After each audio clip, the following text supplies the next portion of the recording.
कि मंजिलें क्या है, रास्ते क्या है। मंजिलें क्या है, रास्ते क्या है अगर हौसला तो फिर फासले क्या है। जी हाँ, आपका और आपके ड्रीम कॉलेज के बीच में जो फासला है उसको मिटाने के प्रयास में, उसको मिटाने की कोशिश में, उसको कम करने की कोशिश में मैं मोहित दाधीच एक बार लेकर आया हूं फिर से रफ्तार में पीरियोडिक टेबल का लेक्चर नंबर 3। और इसमें आज हम मेनली जो हमारा फोकस रहेगा, जो हमारा मेजर फोकस रहेगा वो रहेगा हमारा आयोनाइजेशन एनर्जी पर। लेकिन लेकिन लेकिन उससे पहले कल जो हमारा कुछ बच गया था, लास्ट लेक्चर में हमारा कोई पार्ट बच गया था। साइज हमने ऑलमोस्ट कवर कर ली थी, लेकिन हमारी D block and f block की साइज का कुछ पार्ट बच गया था, तो वो हम जल्दी जल्दी फिनिश करेंगे। उसके बाद कुछ एक सवाल होगा और उसके बाद कुछ होमवर्क होगा जो आपको करना है वो भी, और देन हम आयोनाइजेशन एनर्जी पर आएंगे। चलिए बढ़ते हैं आगे बिना देर किए हुए। डी ब्लॉक की साइज में क्या चलता है बेटा, हमने कल एस ब्लॉक का बता दिया था, हमने कल एस ब्लॉक का डिस्कस कर लिया था, और उससे पहले उसके बाद हमने पी ब्लॉक की साइज भी डिस्कस कर ली थी। उसके बाद अब बचता है हमारे पास डी ब्लॉक। डी ब्लॉक में अगर हम बात करें बेटा सबसे पहले लेफ्ट टू राइट की, इन 3D सीरीज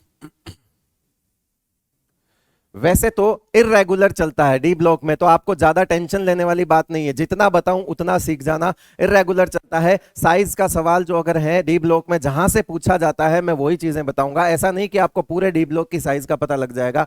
रेगुलर साइज नहीं चलती है ना, इर्रेगुलरिटीज होती है। देखिए पहले अगर हम बात करें तो स्कैंडियम, फिर आपका आएगा टाइटेनियम, फिर vanadium, chromium, manganese, iron, cobalt, निकल, कॉपर एंड जिंक, ये होगा बेटा। ठीक है, ये 3D सीरीज है आपकी। अगर इसमें हम बात करें, इसको क्या बोलते हैं हम, 3D सीरीज की बात करते हैं। इनमें सब में 3D1, 3D2, 3D3, 3D5 वो एक्सेप्शन होता है इसलिए, और वहां 3D10 तक आपके इलेक्ट्रॉन भरे जा रहे हैं। अगर बात करें यहां से यहां तक की, यहां से यहां तक की, तो प्रैक्टिकली देखा गया बेटा, प्रैक्टिकली ये देखा गया कि यहां से यहां तक जेड इफेक्टिव जो है वो ज्यादा होता है सिग्मा से, यानी अट्रैक्शन ज्यादा है रिपल्शन से। तो यहां से यहां तक साइज घटेगी, जो कि हम बोलते भी हैं कि लेफ्ट टू राइट साइज घटनी चाहिए, अच्छी बात है। उसके बाद अचानक से वापस मैंगनीज बड़ा हो जाता है और मैंगनीज से वापस घटना स्टार्ट होती है। फिर यहां पे कुछ अलग सा पैटर्न दिखता है, ये आपस में लगभग सेम होते हैं। अब बेटा लगभग सेम साइज कब चलेगी, जब आप लेफ्ट टू राइट मूव करो और जेड इफेक्टिव जो है वो लगभग बराबर हो जाए किसके, सिग्मा के। यानी अट्रैक्शन और रिपल्शन अगर बराबर रहेंगे तो फिर साइज में वेरिएशन बहुत ज्यादा नहीं आता। इसके बाद वापस से यहां पे साइज बढ़ना स्टार्ट होती है, तो हम यहां बोल देते हैं कि प्रैक्टिकली देखा गया कि यहां रिपल्शन बहुत ज्यादा हो जाता है, किससे, जेड इफेक्टिव से रिपल्शन ज्यादा हो जाता है। मतलब कहानी उल्टी हो जाएगी, घटने की बजाय अब क्या करेगी, बढ़ेगी। एक चीज ध्यान रखना, नोट लगा के लिख रहा हूं, जो गलती हर कोई करता है, सबको यह लगता है कि स्कैंडियम से बड़ा जिंक हो गया, क्योंकि उसको यही लगता है कि स्कैंडियम छोटा हुआ था फिर जिंक आते आते बड़ा हो गया। यह गलत है, स्कैंडियम बड़ा है उसके बाद ही जिंक आएगा। ऐसा नहीं है कि आप भावुक हो जाओ कि बढ़ रही है बढ़ रही है, अरे बेटा ये तो 2 बार बढ़ा है सिर्फ, आप ये देखो ये फिर से घटा तो है, स्कैंडियम अभी भी बढ़ा ही है, यहां तो सिर्फ 2 ही बार बढ़ा है बेटा। तो इसलिए यहां पे ध्यान रखना, ये वाला केस जो है वो सही है, गलती मत कर देना। हालांकि ऐसा नहीं पूछा जाता, फिर भी मैंने आपके लिए बता दिया बेटा। चलो अब यहां पे एक कहानी हुई कि ये क्या हुआ इसमें, तो बेटा ये होता है D5 कॉन्फ़िगरेशन। क्या होता है, D5 कॉन्फ़िगरेशन। तो क्या हो गया, ये हाफ फिल्ड हो गया बेटा। क्या हो गया, ये हाफ फिल्ड हो गया। हाफ फिल्ड होने की वजह से क्या हो गया कि इसकी बॉन्डिंग में पार्टिसिपेट करना, मतलब मैंगनीज जब बॉन्ड बनाएगा तो ये D5 रहता है और ये चाहेगा कि मैं स्टेबल ही रहूं, मतलब ये बॉन्ड जो है वो दूर दूर मतलब बनाएगा, या यूं कहें लूज पैकिंग एफिशिएंसी होगी। जैसे metallic metallic bond, metal metal के बीच में बॉन्ड ऐसा होता है बेटा, मेटल मेटल के बीच में ये खूब सारे मेटल्स होते हैं जो इलेक्ट्रॉन जो है वो, अब मान लीजिए ये मैंगनीज है, इसने इलेक्ट्रॉन लूज कर दिए, लेकिन ये फिर भी आपस में इनके बीच में ये इलेक्ट्रॉन लूज करना नहीं चाहता। रीजन क्या है, क्योंकि ये D5 रहना चाहता है, और D5 रहना चाहता है तो इसकी नीयत नहीं है बेटा बॉन्ड बनाने की, तो इसको बोलते हैं वीक मेटालिक बॉन्डिंग। क्या बोलते हैं इसको, वीक मेटालिक बॉन्डिंग। और वीक मेटालिक बॉन्डिंग की वजह से लूज पैकिंग एफिशिएंसी बोल सकते हो आप। लूज पैकिंग की वजह से क्या होगा, इसकी साइज जो है वो ज्यादा होगी, साइज क्या हो जाएगी, ज्यादा हो जाएगी। क्यों ज्यादा हो जाएगी, क्योंकि अगर लूज पैकिंग है तो बेटा दूर दूर होंगे, और दूर दूर होंगे तो फिर इनके बीच का जो डिस्टेंस है, इनके बीच का जो डिस्टेंस है वो भी ज्यादा होगा, और अगर डिस्टेंस ज्यादा होगा तो उसका हाफ भी ज्यादा होगा। यही मैंने बताया था कि रेडियस किसको निकालते हैं, रेडियस निकालते हैं दो न्यूक्लियस के बीच की डिस्टेंस का आधा करके निकालते हैं। तो यहां पर दो न्यूक्लियस के बीच की डिस्टेंस बेटा ज्यादा आ रही है। क्यों आ रही है, क्योंकि ये वीक बॉन्डिंग कर रहा है। वीक बॉन्डिंग करने का मतलब मेटल मेटल जो है वो कैर्नल्स जो है वो दूर दूर हैं, दूर दूर है मतलब उनके बीच की डिस्टेंस बढ़ जाएगी, तो फिर क्या होगा कि वहां पर रेडियस ज्यादा आती है। इसलिए एक्सेप्शनली मैंगनीज की जो है वो साइज बड़ी होती है।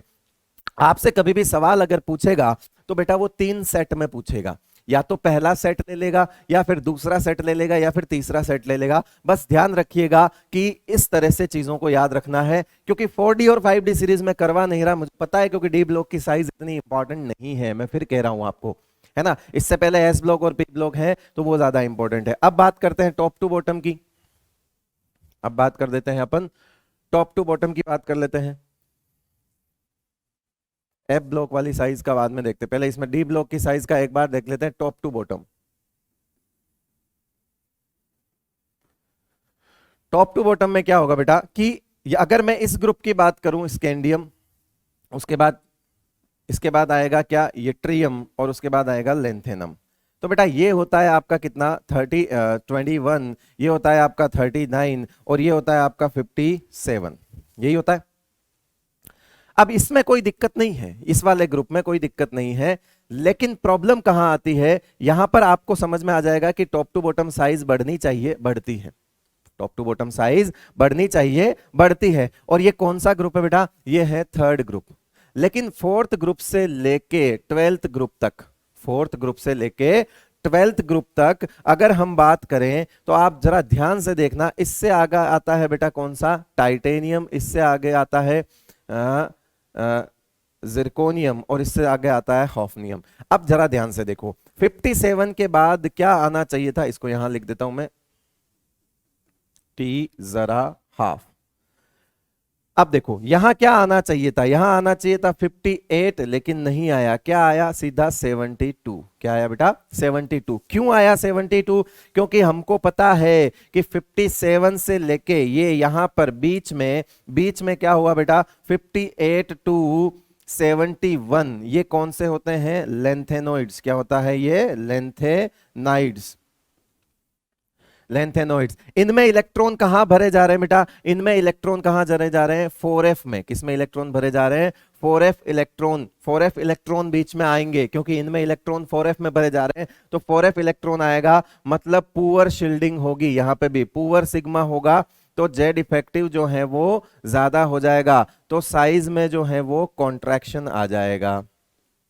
देखो बेटा आगे और भी जगह बहुत काम आने वाला है, साइज में कॉन्ट्रैक्शन आएगा, उसको ही हमने क्या बोल दिया, lanthanoid contraction, lanthanoid contraction.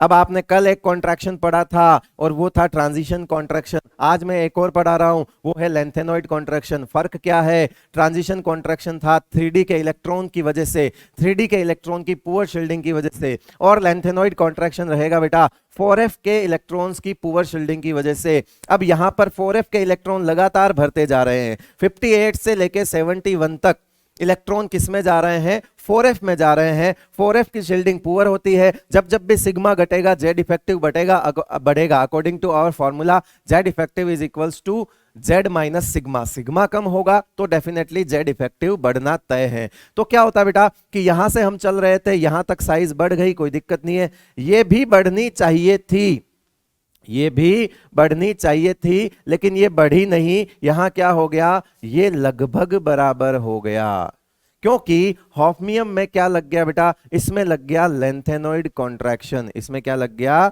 Lanthanoid contraction. क्या ऐसा सब में लगेगा, तो यस ऐसा सब में लगेगा। क्यों लगेगा, अब आपको सामने दो पैटर्न है, देखो बेटा दो पैटर्न कैसे हैं, इस सीरीज को आपने क्या बोला, ये आपकी 3D सीरीज है जिसमें 3D में इलेक्ट्रॉन जाते हैं, ये आपकी 4D सीरीज है, और ये आपकी 5D सीरीज है। अब आप देखो आपके पास दो पैटर्न हो गए, ग्रुप थर्ड के लिए अलग पैटर्न हो गया, और ग्रुप 4 से लेकर 12 तक अलग पैटर्न हो गया। तो क्या मैं इसको दो पैटर्न पर लिख सकता हूं कि ये 3D से बड़ा 4D, 4D से बड़ा 5D, लेकिन ये सिर्फ किसके लिए होगा? थर्ड ग्रुप के लिए होगा बेटा, सिर्फ किसके लिए होगा? थर्ड ग्रुप के लिए। और 3D से बड़ा 4D, और 4D और 5D लगभग बराबर, ये किसके लिए होगा? 4th टू 12th ग्रुप के लिए। तो मतलब आपको ज्यादा वाला कौन सा है? तो वो यही है बेटा, ज्यादा वाला कौन सा है? यही है। इसको बोलते हैं लेंथेनाइड कॉन्ट्रैक्शन।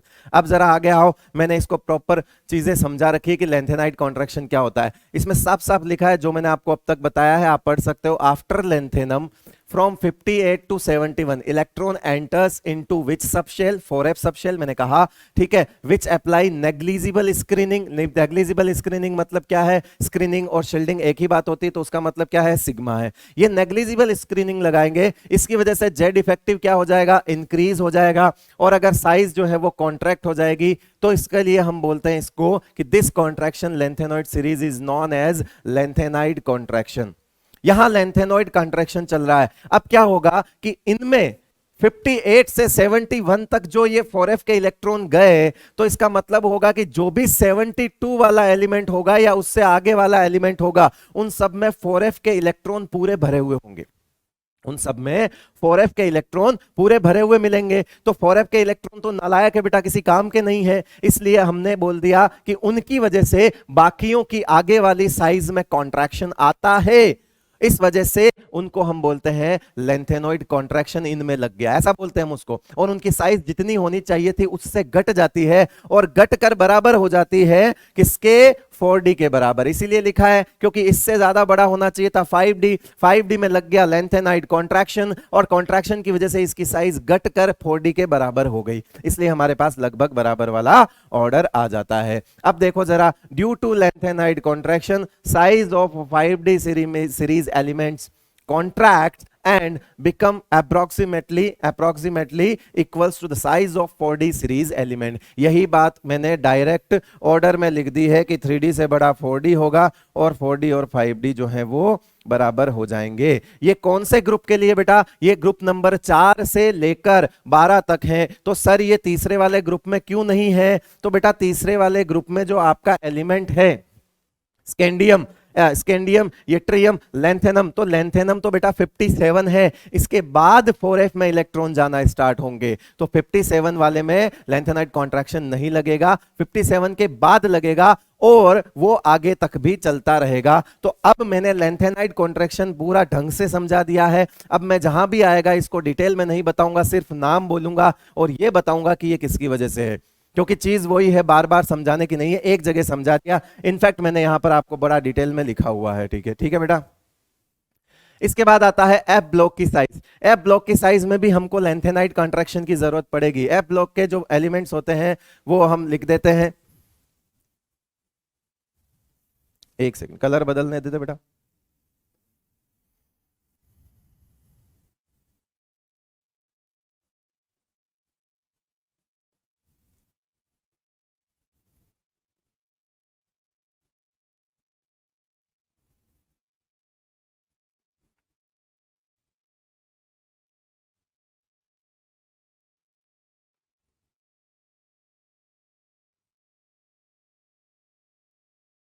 ये वाली साइज चलेगी। एक साथ इसमें थोड़ा सा जो है आप समझ देना, थोड़ा पास पास लिख दिया, उधर जगह कम थी।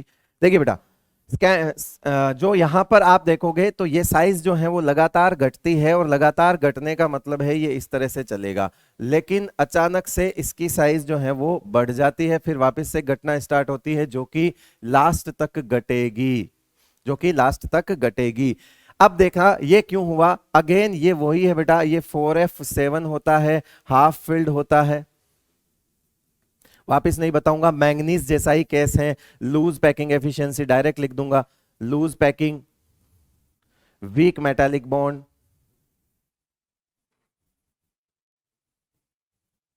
तो इसकी साइज जो है वो ज्यादा हो जाती है। तो एक्सेप्शनली जो यूरोपियम है वो एक्सेप्शनली साइज जो है वो ज्यादा हो जाती है। तो इस वजह से इसको क्या करते हैं बेटा, इसको उठा के यूरोप को पहले ले आओ, यूरोप को क्या लाओ? पहले ले आओ। फाइनल ऑर्डर क्या बनेगा? फाइनल ऑर्डर आपको लिखना है, मैं सिर्फ हिंट दे रहा हूं। फाइनल ऑर्डर बनेगा बेटा कुछ नहीं है, सिंपल है। आप देखो, ईयू को आप सबसे पहले लिख देना, उसके बाद आप सीरियम से स्टार्ट हो जाना यहां से, उसके बाद आप वापस से सारा लेके यहां तक जाओगे, कहां तक, ल्यूटेशियम तक आप जाओगे, तो लगातार साइज घटाते जाना। ये ध्यान रखना, ईयू जो है वो पहले लाना है, ईयू जो है वो पहले लाना है, तो फाइनल ऑर्डर ऐसा बन जाएगा। ठीक है भाई, +3 में कोई दिक्कत नहीं आती। +3 वाले की अगर साइज लिखनी है तो +3 है ना, साइज ऑर्डर इन +3 आयंस, ऐसा लिख देता हूं, साइज ऑर्डर इन M+3, मतलब सारे को +3 लिखना है, फिर यूरोप को वहीं रहने दो बेटा। ठीक है,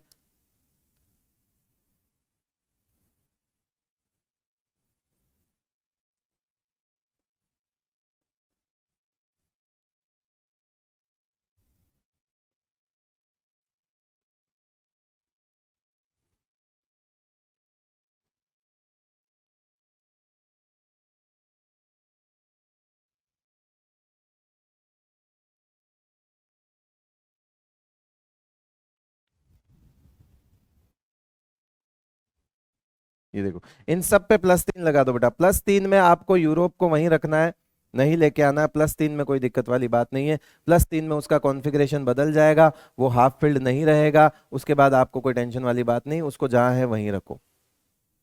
ये लगातार डिक्रीज होती है साइज, इन जनरल लिख देता हूं, इन जनरल लिख देता हूं, left to right size decrease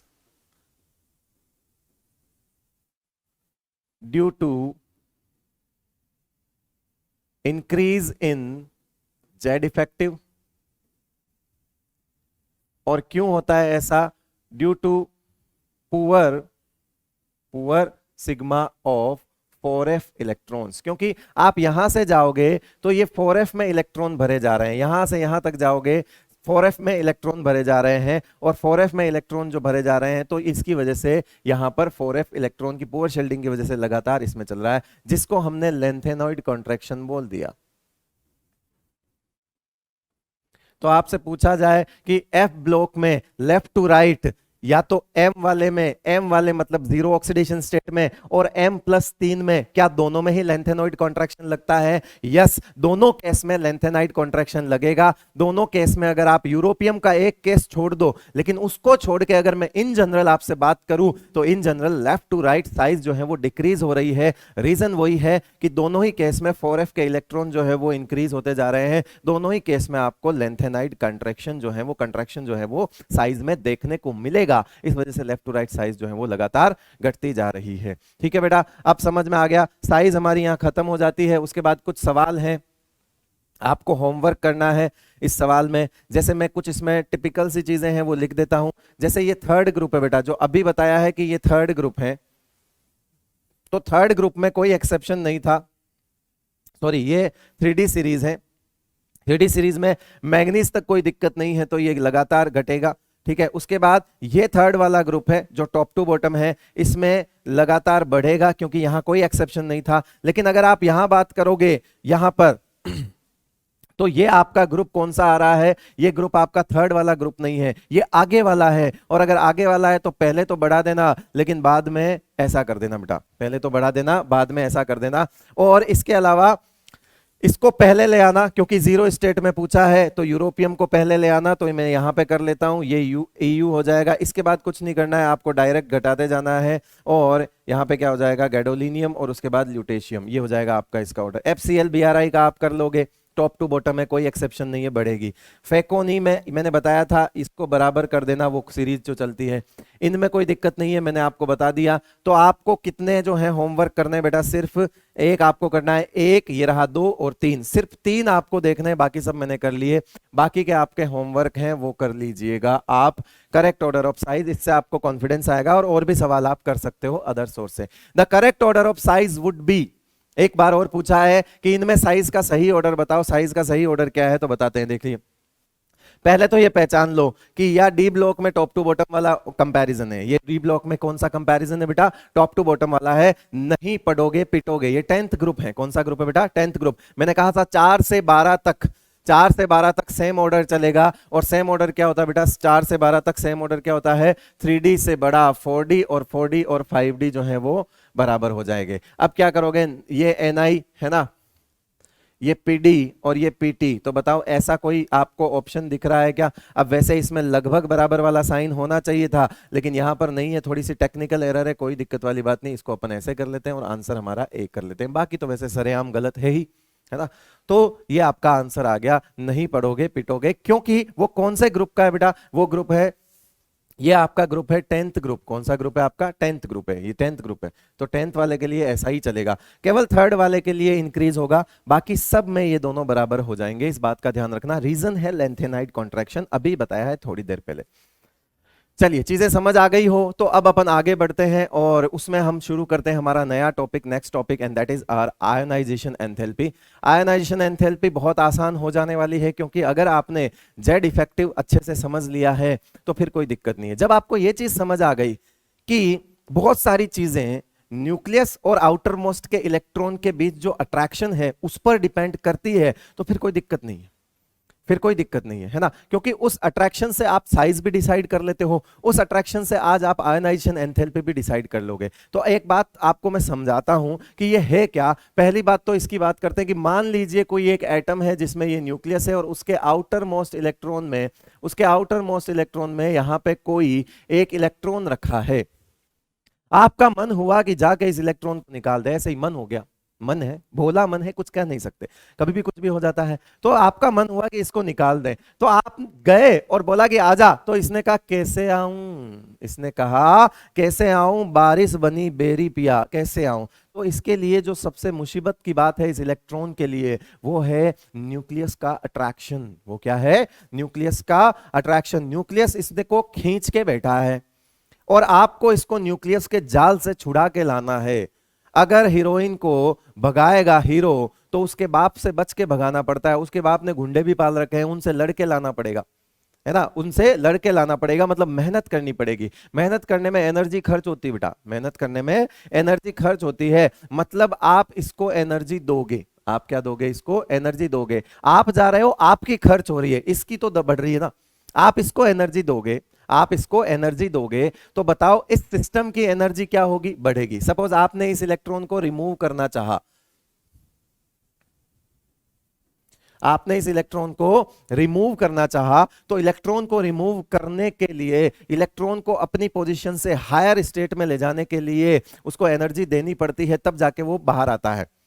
तो वो जो एनर्जी आपने दी, आपकी तो लग गई, ठीक है, आपकी तो एनर्जी लग गई, खर्चा हो गया, लेकिन वो एनर्जी बढ़ी होगी। वो किसकी बढ़ी होगी? सिस्टम की एनर्जी बढ़ी होगी। तो इसका मतलब है ये कैसा प्रोसेस होता है? एंडोथर्मिक। कैसा प्रोसेस होता है ये? In general endothermic. क्योंकि अगर आप इस सिस्टम को देखोगे तो इसका जो डेल्टा एच है वो पॉजिटिव हो जाएगा बेटा। कैसा हो जाएगा? डेल्टा एच जो है वो पॉजिटिव हो जाएगा, इसलिए इसको एंडोथर्मिक बोल दिया। मतलब आप इलेक्ट्रॉन रिमूव करना चाहते हो, आपको एनर्जी देनी पड़ेगी। तो फिर आयोनाइजेशन एंथैल्पी, आयोनाइजेशन एंथैल्पी का डेफिनेशन क्या होगा? तो वो यही डेफिनेशन होगा कि minimum energy required to remove most loosely bounded. Most loosely bounded कौन सा इलेक्ट्रॉन होगा? जो सबसे बाहर होगा। अंदर वालों पे अट्रैक्शन और ज्यादा लग रहा होगा, सबसे बाहर वाले पे कम लग रहा होगा, इसलिए most loosely bounded electron from an isolated gaseous atom. किसी भी आइसोलेटेड गैसियस एटम से हम एक इलेक्ट्रॉन अगर रिमूव करते हैं तो उसमें दी जाने वाली एनर्जी क्या कहलाती है? आयोनाइजेशन एनर्जी कहलाती है। फॉर एनी न्यूट्रल एटम, देखो, for any neutral atom ionization energy is always an endothermic process. जिसकी मैं बात कर रहा था वो मैंने आपको समझा ही दिया। क्यों एंडोथर्मिक है? क्योंकि इलेक्ट्रॉन रिमूव करने के लिए बेटा आपको एनर्जी देनी पड़ेगी। इलेक्ट्रॉन रिमूव करने के लिए आपको एनर्जी देनी पड़ेगी। It is measured in energy है तो इलेक्ट्रॉन वोल्ट पर एटम। जब भी ये इलेक्ट्रॉन वोल्ट पर एटम में होगा तो इसको क्या बोल देते हैं बेटा? इसको बोल देते हैं, इलेक्ट्रॉन वोल्ट पर एटम को क्या बोल देते हैं? इसको बोल देते हैं आयोनाइजेशन पोटेंशियल।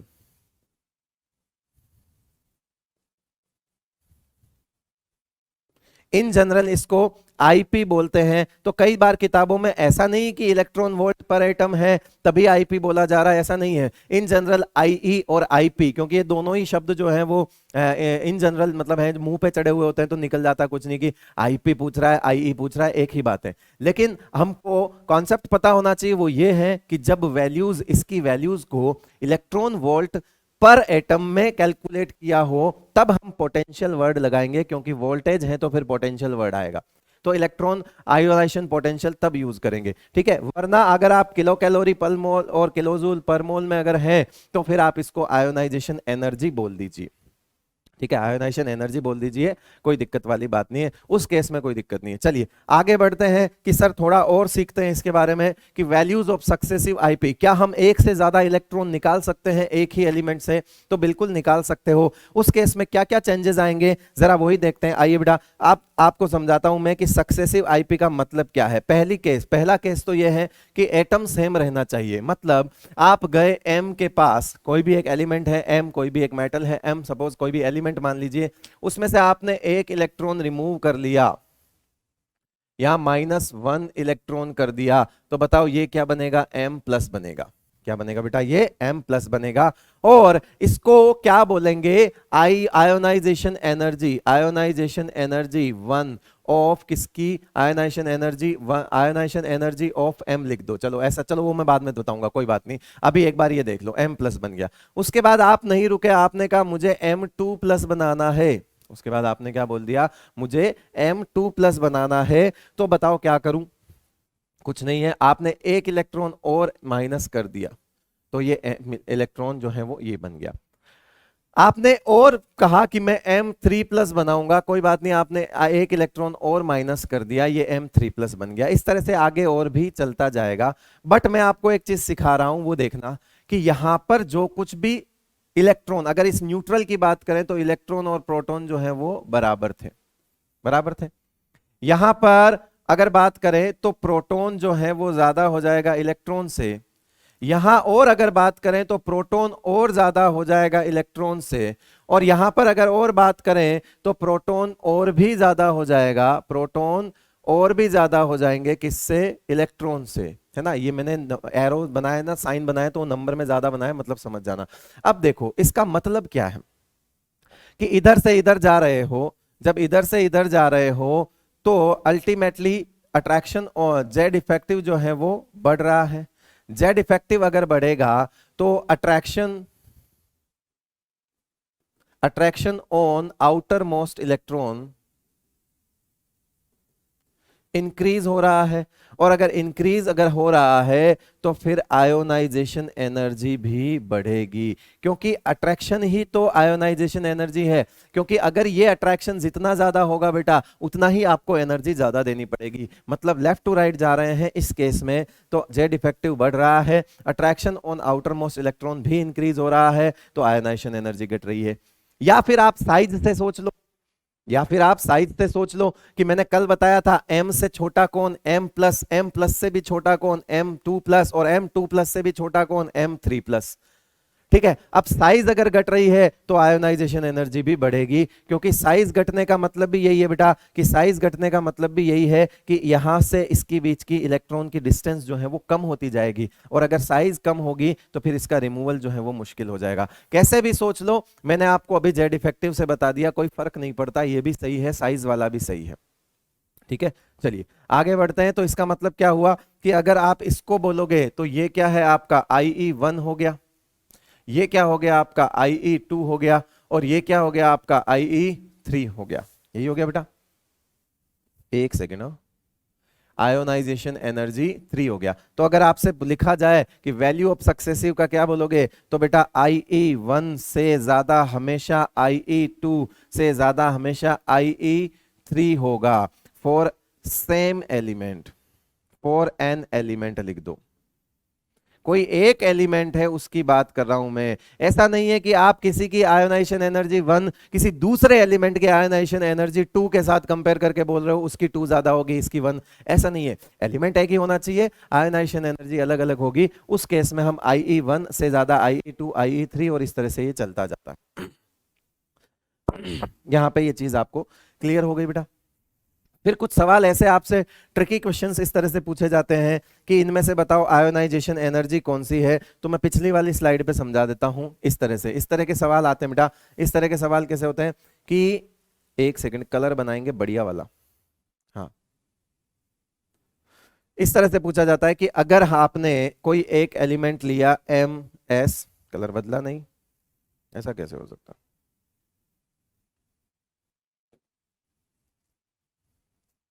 हाँ अब देखो, अगर ये m सॉलिड है और इससे आपने डायरेक्ट m जो है सॉलिड के अंदर ही प्लस बना दिया, तो क्या ये आयोनाइजेशन एनर्जी होगी?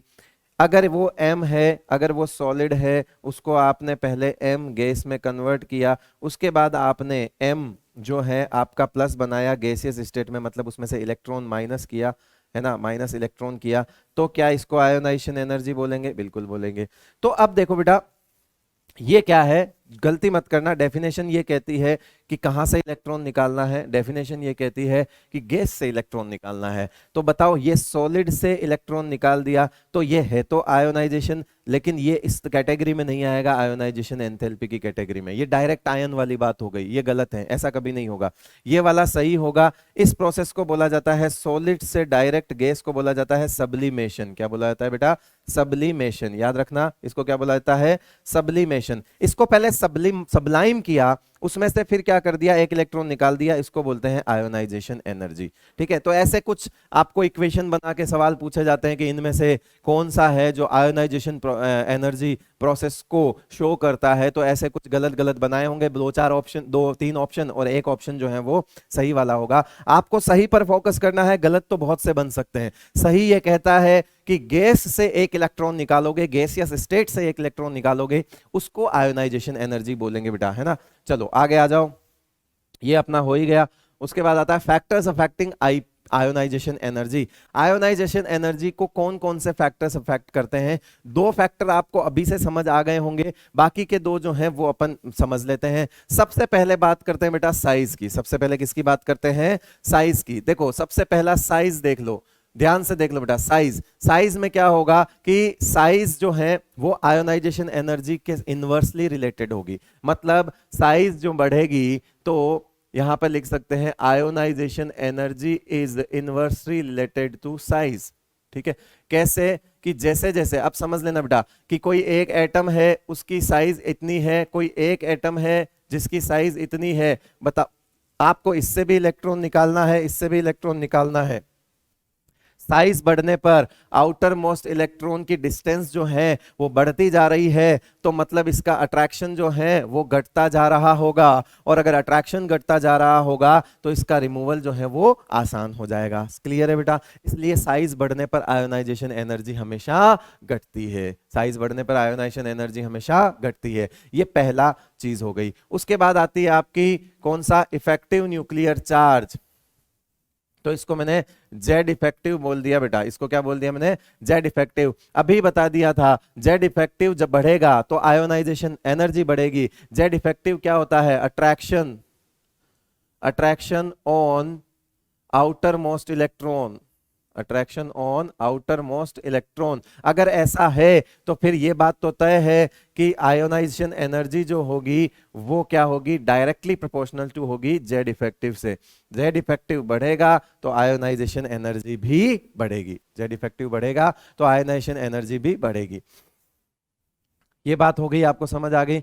पेनेट्रेशन पावर और स्टेबल कॉन्फ़िगरेशन ये थोड़े अलग हैं, ये थोड़े अलग हैं, इनको देख लेते हैं कैसे क्या है। अभी पूरा पीरियड का लिखेंगे तब समझ आ जाएगा। थर्ड पे लिख रहा हूं बेटा मैं, पेनेट्रेशन पावर।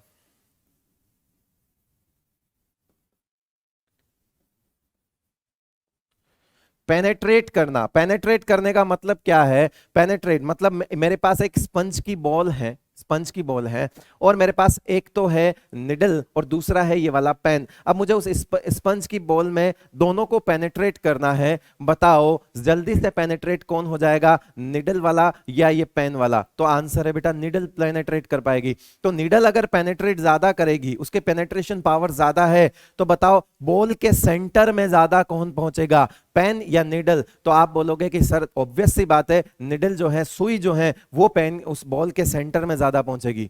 मतलब सेंटर क्या है बॉल का? न्यूक्लियस। बॉल का सेंटर क्या है बेटा? न्यूक्लियस। मतलब न्यूक्लियस के पास वो ज्यादा होगा जिसका पेनेट्रेशन ज्यादा होगा। अब आपको पहले से पता है न्यूक्लियस के पास ज्यादा कौन होता है बेटा, है ना? For same shell, for same shell number 4 shell number और जिसको हम n बोलते हैं, तो पेनेट्रेशन पावर का ऑर्डर हमेशा रहेगा s, फिर उसके बाद p, उसके बाद d और उसके बाद f। आपको पता है कि अगर मैं यहां पर 4 नंबर ले लूं, n को 4 ले लूं, तो 4s सबसे नजदीक होगा न्यूक्लियस के, क्योंकि उसकी पेनेट्रेशन पावर ज्यादा है। 4p उससे दूर होगा, 4d और दूर होगा, और 4f न्यूक्लियस से सबसे दूर होगा। मतलब n की वैल्यू अगर सेम ले लो, कोई भी n ले लो, पर्टिकुलर n ले लो, तो उसके जो सबशेल्स होते हैं, उस पर्टिकुलर n के जो सबशेल्स होते हैं, है ना, जैसे यहां पर 3 है तो 3s, 3p और 3d, 3f होता नहीं है तो वहां नहीं एप्लीकेबल होगा, तो 3s सबसे पास होगा, 3p और दूर होगा, और 3d जो है वो और दूर होगा।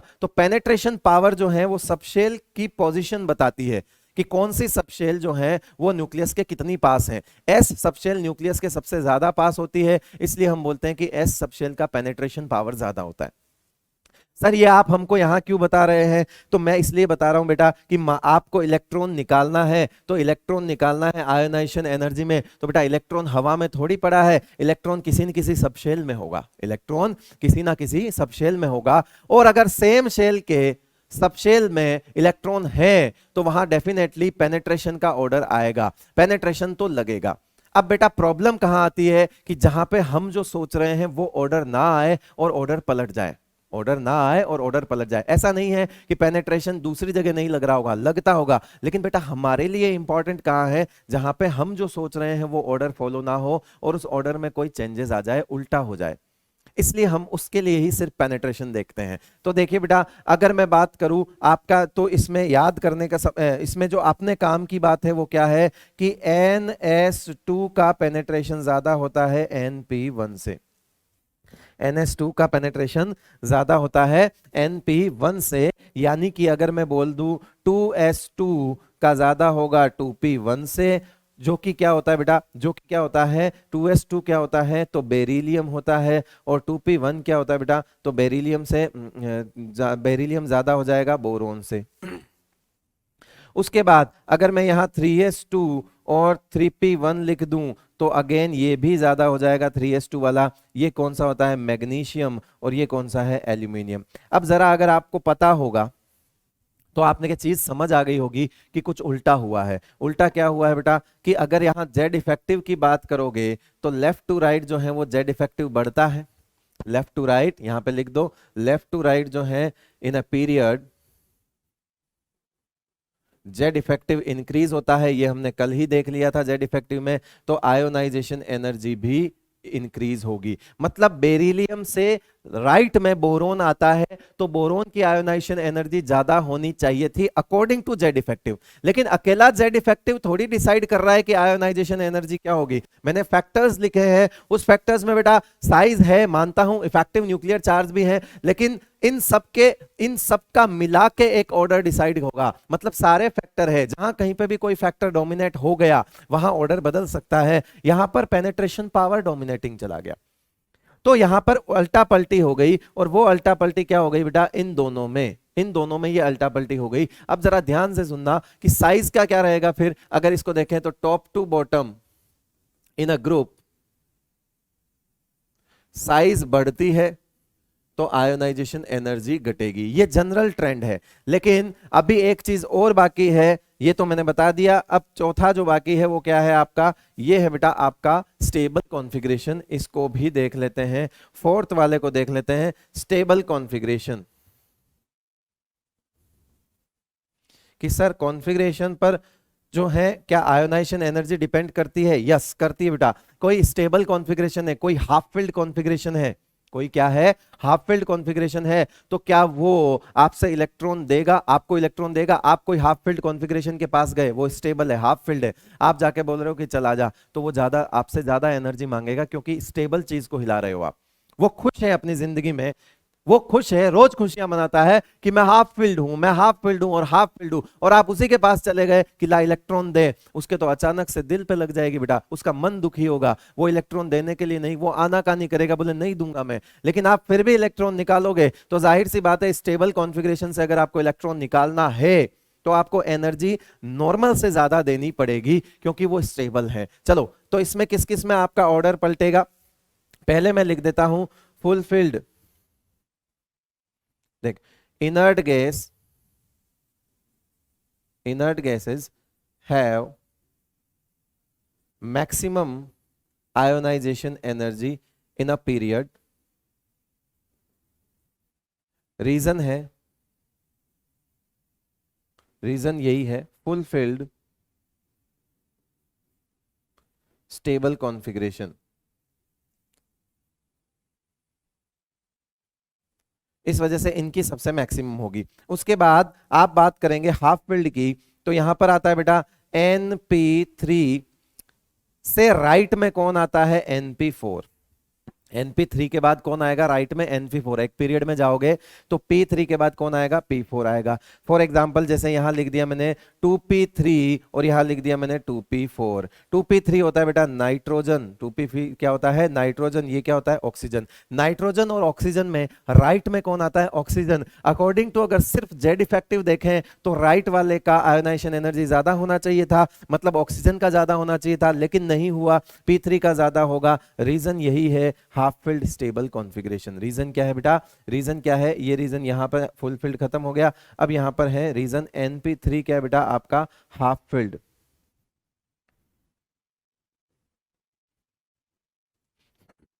हाफ फिल्ड स्टेबल कॉन्फ़िगरेशन है।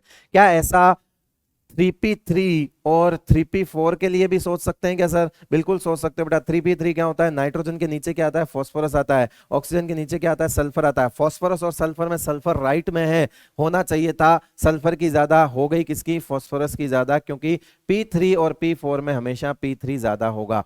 ये जो 2 3 4 चीजें हैं इनको ध्यान में रखते हुए अगर ये सारे कॉन्सेप्ट हम एक साथ ध्यान में रख लें, उसके बाद हम किसी पर्टिकुलर पीरियड की आयोनाइजेशन एनर्जी लिखना चाहें तो वो हम काम कर सकते हैं। आ जाओ फिर अगले पे, ionization order, ionization energy order in second period. अब देखो सेकंड पीरियड कौन सा होता है बेटा, आपको देखो, मुझे नहीं पता आपको याद है या नहीं है, अगर नहीं है बेटा तो याद कर लेना, पीरियड को इस तरह से याद कर लेना। सबसे पहले बात करते हैं, जैसे यहां आएगा लिथियम, उसके बाद बेरिलियम, उसके बाद बोरोन, उसके बाद कार्बन, उसके बाद नाइट्रोजन, उसके बाद ऑक्सीजन, उसके बाद फ्लोरीन, उसके बाद आएगा आपका नियोन।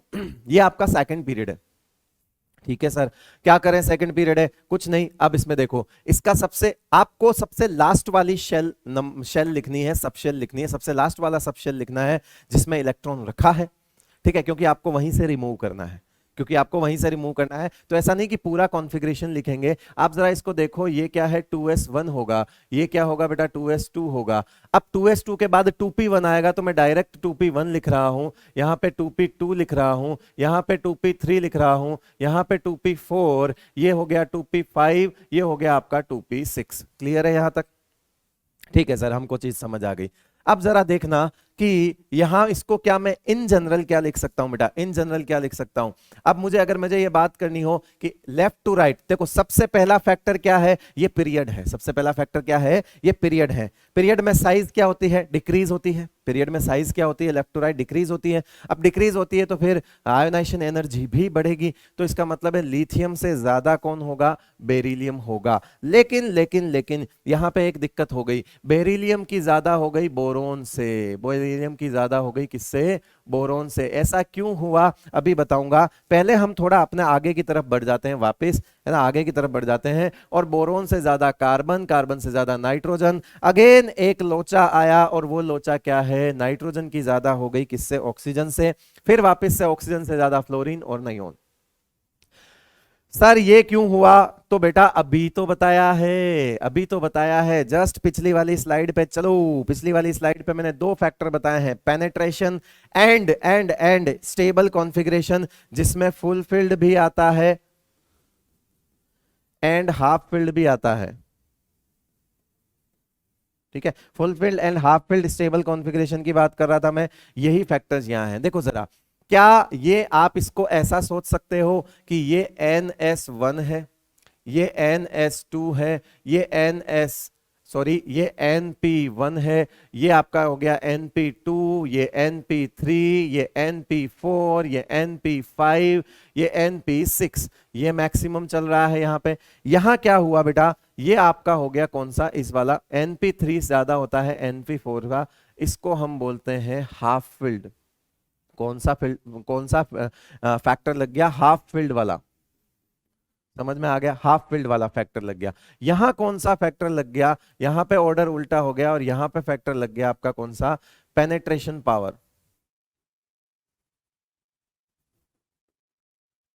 ये पेनेट्रेशन पावर की वजह से उल्टा हो गया। अब आपको एक जुगाड़ बता देता हूं, और वो जुगाड़ क्या है कि आपको एलिमेंट याद नहीं रखने बेटा, एलिमेंट याद ही नहीं रखने आप, तो आप केवल ये फॉर्मेट याद रखो, है ना। ऑलवेज रिमेंबर रखो कि NS1 से ज्यादा कौन था, NS2 था, लेकिन उससे पहले NP1 आ गया, उसके बाद NS2 चला गया, उसके बाद NS2 चला गया, उसके बाद NP2 आ गया, उसके बाद NP4 आ जाएगा, उसके बाद NP3 आएगा, उसके बाद NP5 आएगा, और उसके बाद NP6 आएगा। ये फॉर्मेट अगर आपको पता है, ये फॉर्मेट अगर आपको पता है, तो आप फर्स्ट आयनाइजेशन एनर्जी भी लिख सकते हो किसी की, दूसरा रिमूव कर रहे हो सेकंड आयनाइजेशन एनर्जी भी लिख सकते हो। अगर आपको ये कॉन्फ़िगरेशन, रिजल्टिंग कॉन्फ़िगरेशन का ऑर्डर याद है, ठीक है, रिजल्टिंग कॉन्फ़िगरेशन, ऊपर हो सकता हो एलिमेंट कोई भी हो। मतलब आप खुद सोचो, अगर मैं बेरिलियम से एक इलेक्ट्रॉन निकाल दूं और मैं आपसे Be+ की आयोनाइजेशन एनर्जी पूछूं, तो बेटा बेरिलियम से एक इलेक्ट्रॉन निकाल दूंगा तो ये 2s1 आएगा, ये 2s1 आने का मतलब है ये NS1 बन जाएगा। तो फिर कहानी बदल जाएगी कि सर अब हम बेरिलियम को कहां ले जाए। चिंता मत करो, इलेक्ट्रॉन कुछ भी हो, अगर न्यूट्रल में है तो ये वाला चलेगा ही सही, और अगर न्यूट्रल में नहीं है, आपसे प्लस में पूछ लेता है, +2 में पूछ लेता है, आप तो सिर्फ ये वाला कॉन्फ़िगरेशन याद रखो कि हमेशा NS1 से NP1 ज्यादा, NP1 से ज्यादा NS2, NS2 से NP2, NP2 से NP4, NP3, NP5, NP6। जो हाईलाइटेड मैं कर देता हूं कि P1 और S2 में एक यहां पे दिक्कत आई थी, P1 S2 की, इसको अपन ने सीधा लिख दिया करके। फिर P3 P4 में दिक्कत आई थी, तो P4 को पीछे ले आए, P3 को आगे ले आए। बस ये 2 पॉइंट का ध्यान रखते हुए बाकी सब आपको इंक्रीज करते जाना है, और इसको देखते हुए आप आयनाइजेशन एनर्जी ऑर्डर का थर्ड पीरियड का पूरा ऑर्डर लिखेंगे। मैं आपको लिख के दे देता हूं। सबसे पहले आएगा इसमें कौन सा, सोडियम, उसके बाद आ जाएगा मैग्नीशियम, उसके बाद आ जाएगा एल्यूमिनियम, उसके बाद आ जाएगा आपका सिलिकॉन, उसके बाद आ जाएगा आपका फास्फोरस, उसके बाद आ जाएगा सल्फर, उसके बाद आ जाएगा क्लोरीन, और उसके बाद आ जाएगा आर्गन। ठीक है, ये आपका थर्ड पीरियड है। ठीक है, अब आपको कुछ नहीं करना है, इनका आउटर मोस्ट इलेक्ट्रॉनिक कॉन्फ़िगरेशन भी मैं लिख के दे देता हूं। ये होता है बेटा 3s1, ये होता है 3s2, ये होता है 3p1, ये होता है 3p2, ये होता है 3p3, ये होता है 3p4, ये होता है 3p5, और ये होता है 3p6। आपको ये ऑर्डर लिख के लाना है, ये आपका होमवर्क है, इसका ऑर्डर लिखोगे। होमवर्क है आयोनाइजेशन एनर्जी का ऑर्डर। आधा काम मैंने कर दिया, आपको खाली एरो लगाने हैं। एरो कैसे लगाने हैं, इस ऑर्डर को ध्यान में रखते हुए एरो लगाने हैं। अगर आपसे इसका फाइनल ऑर्डर पूछे तो बेटा कुछ नहीं है, अल्टा पल्टी कर देना, बोरोन की जगह बेरिलियम, बेरिलियम की जगह बोरोन, और बोरोन की जगह बेरिलियम, नाइट्रोजन की जगह ऑक्सीजन, ऑक्सीजन की जगह नाइट्रोजन करके फाइनल ऑर्डर लिख देना। इसका फाइनल ऑर्डर भी आपको क्या करना है, होमवर्क में ही है, वो भी होमवर्क है, वो भी करना है। 2 काम करने हैं, इसका ऑर्डर लिखना है, और उसका मैंने फाइनल ऑर्डर नहीं लिखा है, आपको फाइनल ऑर्डर लिख के लाना है। इस तरह से हमने पूरा आयोनाइजेशन एनर्जी का सेकंड पीरियड और थर्ड पीरियड में पूरा ऑर्डर देख लिया, जो कि सबसे इंपॉर्टेंट है।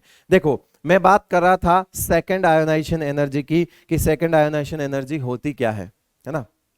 सेकंड आयोनाइजेशन एनर्जी क्या होती है, तो सेकंड आयोनाइजेशन एनर्जी का मतलब है एक इलेक्ट्रॉन निकल गया, दूसरा इलेक्ट्रॉन निकल रहा है। आयोनाइजेशन एनर्जी 1 का मतलब क्या है, removal of 1 electron, first electron. And ionization energy second 2 का मतलब क्या है, रिमूवल ऑफ सेकंड इलेक्ट्रॉन। यहां पे लिख दो रिमूवल ऑफ सेकंड इलेक्ट्रॉन, मतलब कि तब उसको बोलेंगे सेकंड आयोनाइजेशन एनर्जी। अब अगर सेकंड इलेक्ट्रॉन को निकाल रहे हो तो एक तो निकल चुका होगा, अगर सेकंड इलेक्ट्रॉन को निकाल रहे हो तो एक तो निकल चुका होगा। तो बेटा आप क्या करो, पहले तो आपको जो इसका कॉन्फ़िगरेशन पता है आप वही लिखिए। क्या पता है आपको, पता है कि ये जो है आपका 2p2 है। आपको क्या पता है बेटा, ये 2p2 है, ये 2p3 है, सॉरी ये 2p3 है, ये 2p4 है, और ये 2p5 है। आपको यही पता है बेटा, ठीक है। आपने कुछ नहीं किया, इनका नॉर्मल कॉन्फ़िगरेशन लिख दिया। लेकिन आपसे ऑर्डर पूछा है किसका बेटा, सेकंड आयोनाइजेशन एनर्जी का। आपसे ऑर्डर किसका पूछा है, सेकंड आयोनाइजेशन एनर्जी का। और सेकंड आयोनाइजेशन एनर्जी का मतलब है आप सेकंड इलेक्ट्रॉन रिमूव करने जा रहे हो, तो इसका मतलब है आप दूसरा निकालने जा रहे हो। तो जाहिर सी बात है बेटा, पहले तो निकल चुका होगा, ऐसा तो है नहीं कि डायरेक्ट दूसरा निकालोगे, नहीं, दो से पहले तो एक आता है, तो पहले एक निकल चुका होगा। अगर एक निकल चुका होगा तो क्या आपका कॉन्फ़िगरेशन ऐसा होगा क्या, नहीं। क्या ऐसा होगा, नहीं। क्या ऐसा होगा, नहीं। क्या ऐसा होगा, नहीं। तो कैसा होगा, अरे तो एक एक कम कर दो, वैसा होगा। हम जिसके पास जा रहे हैं वो ऐसा नहीं है, वो ऐसा है। हम जिसके पास जा रहे हैं दूसरा इलेक्ट्रॉन मांगने, उसका एक निकल चुका है, और अगर एक निकल चुका है तो वो 2p2 नहीं 2p1 है। और ये कैसा है, 2p2 है। ये कैसा है, 2p3 है। ये कैसा है, 2p4 है। एक एक कम कर दिया बेटा, एक एक कम कर दिया। क्यों कर दिया, क्योंकि हमको पता है हम दूसरा लेने जा रहे हैं, तो मतलब एक एक कम कर दो।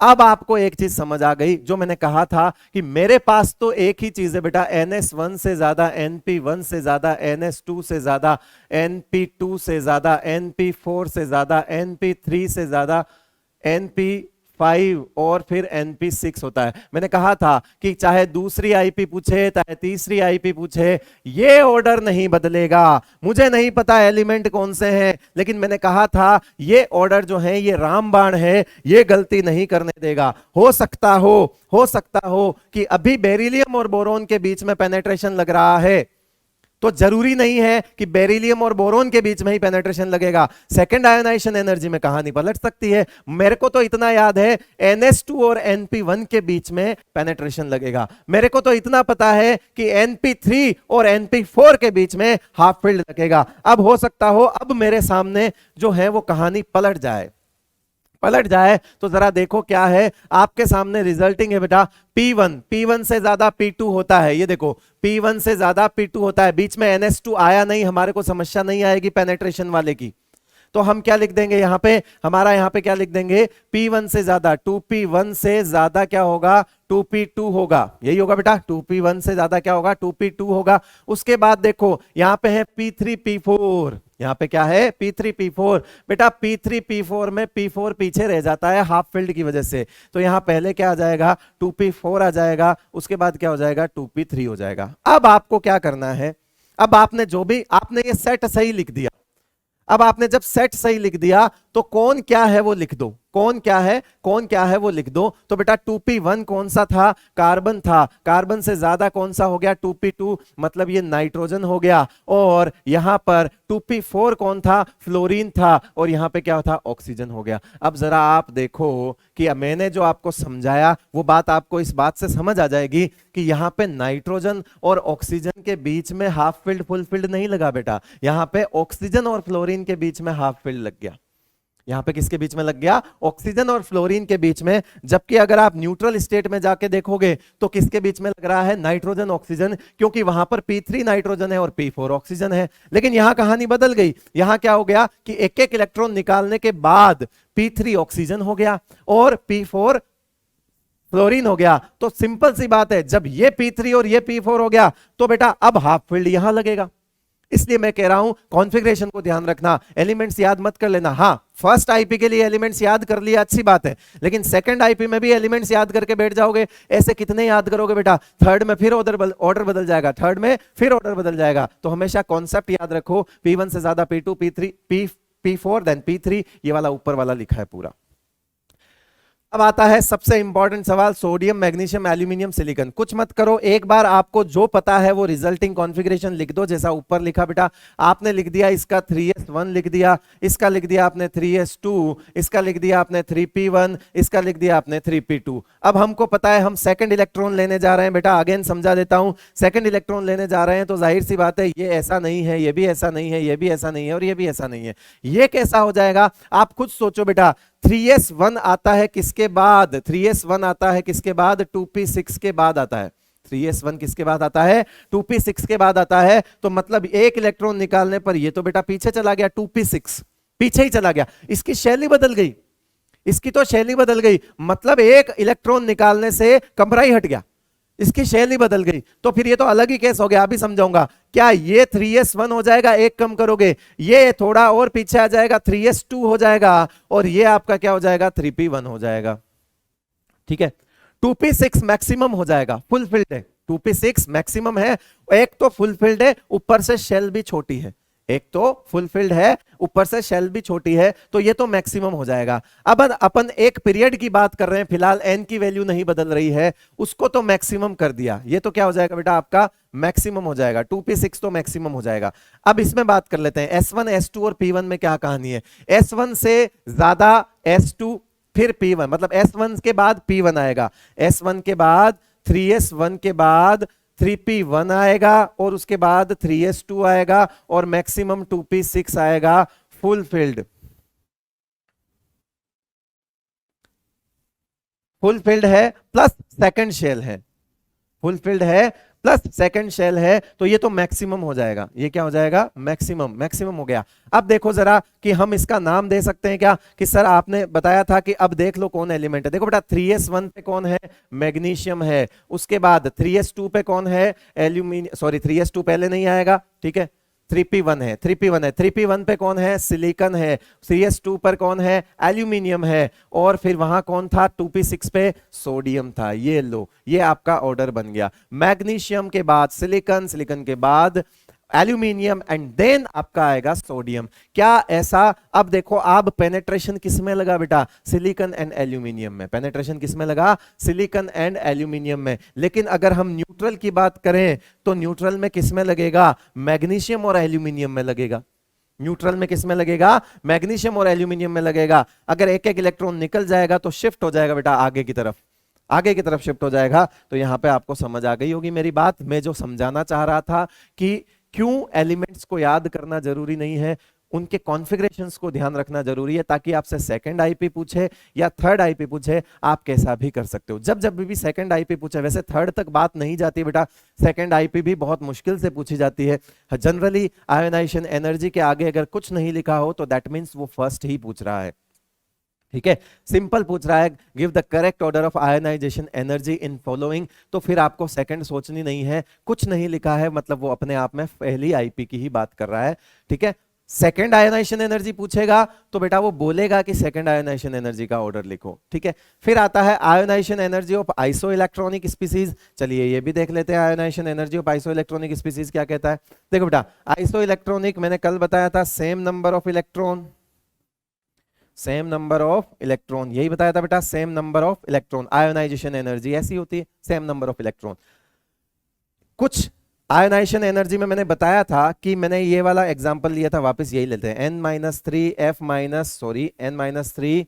O2 minus F minus Na plus और Mg2 प्लस, ठीक है। मैंने कल बताया था कि इधर से इधर जाने पर साइज जो है, इधर से इधर जाने पर साइज जो है वो घट रही है, तो फिर आयोनाइजेशन एनर्जी बढ़ेगी, साइज जो है वो घट रही है तो आयोनाइजेशन एनर्जी बढ़ेगी।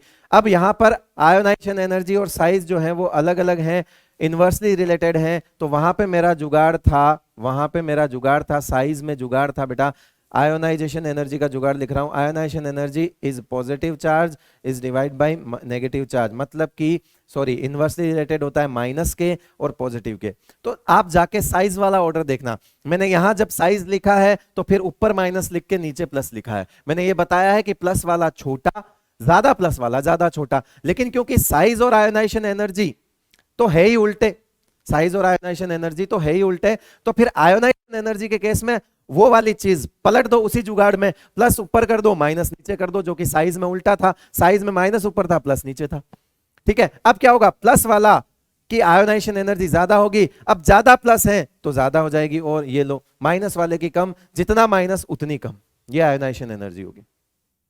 तो आइसो इलेक्ट्रॉनिक स्पीसीज में और या फिर किसी सेम आयन में देख लो, है ना, अगर आपको और भी चीज देखनी है फॉर ऐसा करना है, आइसो इलेक्ट्रॉनिक हो गया, फिर I माइनस है, I माइनस से आपको I और फिर I प्लस करना है, तो इनमें भी आयोनाइजेशन एनर्जी बढ़ेगी, क्योंकि ये भी साइज का ऑर्डर घट रहा है, इसमें भी क्या हो रहा है बेटा, साइज कम हो रही है तो आयोनाइजेशन एनर्जी बढ़ेगी इसमें भी। तो चाहे सेम एलिमेंट हो, है ना, सेम एलिमेंट हो, ये जुगाड़ दोनों के लिए ही है, ये जुगाड़ इसके लिए भी है और ये जुगाड़ इसके लिए भी है। आइसो इलेक्ट्रॉनिक स्पीसीज हो चाहे एक ही एलिमेंट के आयंस हो, दोनों में ही आप ये वाला जुगाड़ लगा देना कि प्लस ज्यादा तो आयोनाइजेशन एनर्जी ज्यादा, माइनस ज्यादा तो आयोनाइजेशन एनर्जी कम, ठीक है। अब जितना प्लस उतनी ज्यादा, +1 से ज्यादा +2, जितना माइनस उतनी कम, मतलब -2 से -3 है तो और कम आयोनाइजेशन एनर्जी हो जाएगी। तो इस तरह से आपने आयोनाइजेशन एनर्जी फर्स्ट देख ली, सेकंड देख ली, और उसके बाद आपने ये भी कर लिया आइसो इलेक्ट्रॉनिक वाला। आगे बढ़ते हैं, देखते हैं आगे क्या आ रहा है। ब्लॉकवाइज आयोनाइजेशन एनर्जी आ गई, ठीक है। ब्लॉकवाइज आयोनाइजेशन एनर्जी में से पहले मैं इन जनरल लिख देता हूं, जनरल ट्रेंड लिख देता हूं बेटा।